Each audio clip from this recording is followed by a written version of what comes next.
Salam sejahtera untuk kita semua. Pelajaran Sekolah Sahabat dengan tema utama Misi Allah, Misi Saya. Pelajaran kedua, Misi Allah bagi kita, bagian kedua. Senin, 9 Oktober. Pemuridan, fokus dari misi. Bacalah Matius 28 ayat 16-20. Elemen-elemen pemuridan apa sajakah yang dapat Anda temukan dalam ayat ini?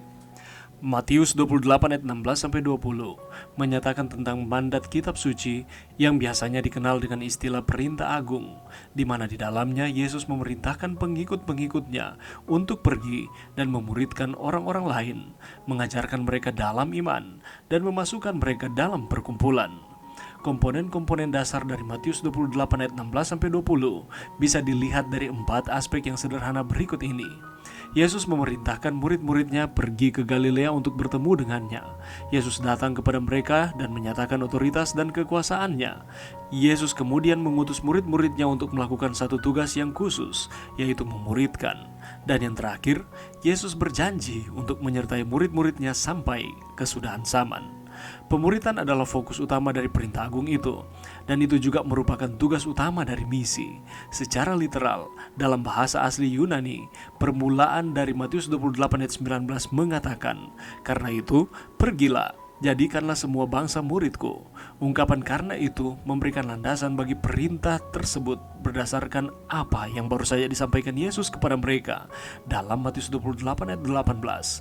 Kuasa, otoritas, dan kedaulatan Yesus, semuanya ini datang dari kemenangan yang diperoleh dalam kebangkitannya. Adalah penting untuk digarisbawahi bahwa satu-satunya kata kerja aktif dengan penekanan pada kata perintah dalam amanat agung ini adalah jadikanlah murid. Ajarkan setiap orang, baptiskan mereka, dan bagikan ajaran Yesus ke seluruh dunia adalah merupakan ciri khas dari proses pemuridan. Dalam ayat ini, Yesus dengan jelas mengarahkan murid-muridnya pada satu tujuan, pemuridan. Hal ini benar-benar merupakan satu dari ayat-ayat yang berhubungan dengan misi di seluruh kitab suci. Ayat ini berakhir dengan janji Yesus untuk terus menyertai pengikut-pengikutnya. Sangatlah jelas, perintah agung itu ditujukan bukan hanya kepada murid-murid pada situasi tertentu pada waktu itu. Mereka tidak akan bisa pergi ke seluruh bangsa dengan kekuatan mereka sendiri untuk menjalankan misi baru yang diberikan, yaitu pemuridan. Untuk itu, perintah itu bersifat sangat universal dalam jangkauannya. Setiap pengikut Yesus Kristus yang sejati haruslah terlibat dalam kegiatan pemuridan. Lebih jauh lagi, pekabaran yang disampaikan yaitu Injil yang kekal dari Yesus Kristus ditujukan untuk seluruh dunia tanpa batasan geografis, sosial, dan juga suku. Misi yang dimaksudkan adalah untuk menjadikan murid. Bagaimanakah perintah dari guru kita ini mempengaruhi cara Anda hidup dan melayani sesama? Apakah yang dapat Anda lakukan untuk lebih terlibat dalam panggilan yang diberikan kepada Anda untuk dikerjakan? Pelajaran yang bisa kita dapatkan pada saat ini, saudaraku, mungkin di antara kita yang sedang mendengarkan amanat agung di dalam Matius 28 ayat 19 dan 20 sudah tidak asing lagi di pendengaran kita. Dan perlu kita ketahui bahwa amanat agung ini merupakan sebuah pesan yang penting. Mengapa demikian?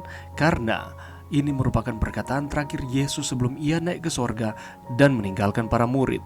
Dan ada tugas yang diberikan Yesus Kristus kepada murid-muridnya. Tetapi, meskipun kita sering mendengarkannya, seringkali masih ada kesalahpahaman dalam penerapannya. Untuk itu mari kita melihat amanat agung dari konteks yang sesungguhnya. Amanat agung ini bukan hanya sekedar perintah saja, tetapi lebih daripada itu. Kalau kita memperhatikan secara komplit, amanat agung ini berisi mandat yang diapit oleh dua janji yang indah. Yang pertama, kepadaku telah diberikan segala kuasa di sorga dan di bumi. Dan yang kedua, dan ketahuilah aku menyertai kamu senantiasa sampai kepada akhir zaman. Dan ini merupakan pesan pengharapan kepada kita sebagai murid-muridnya, bahwa ada kuasa yang Allah berikan kepada kita, dan juga Allah tidak akan meninggalkan kita, Dia akan terus menyertai kita sampai pada akhirnya. Selanjutnya, di dalam ayatnya yang ke-19 dan 20, di sana ada kata kerja, pergilah, jadikanlah murid, baptislah, dan ajarkanlah. Dan ini merupakan kata perintah. Dan kata perintah pergilah, jadikanlah murid, baptislah, dan ajarkanlah harus ditempatkan dalam konteks perintah jadikanlah murid. Proses menjadikan murid memang harus melibatkan penginjilan, tetapi bukan hanya itu. Perintah menjadikan murid sebagaimana yang Yesus sendiri contohkan, menuntut suatu proses yang terus-menerus mulai dari seorang mendengarkan Injil, mengaku percaya, diajarkan segala sesuatu yang pernah Kristus ajarkan dan melakukan segala pengajaran Kristus, sampai pada akhirnya orang itu menyerupai Kristus sendiri.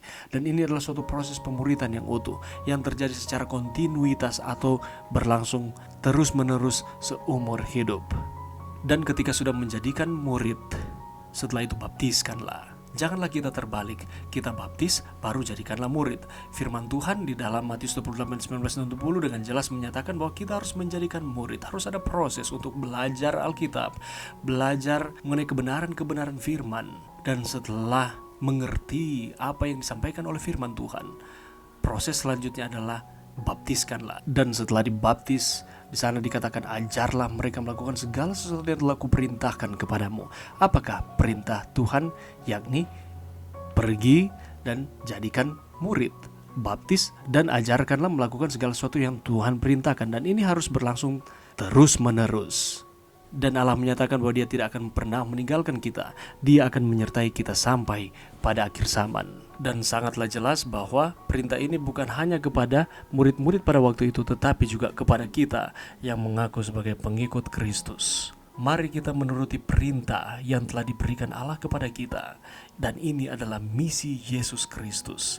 Dan kita sebagai pengikut Kristus haruslah kita terlibat di dalam kegiatan pemuridan.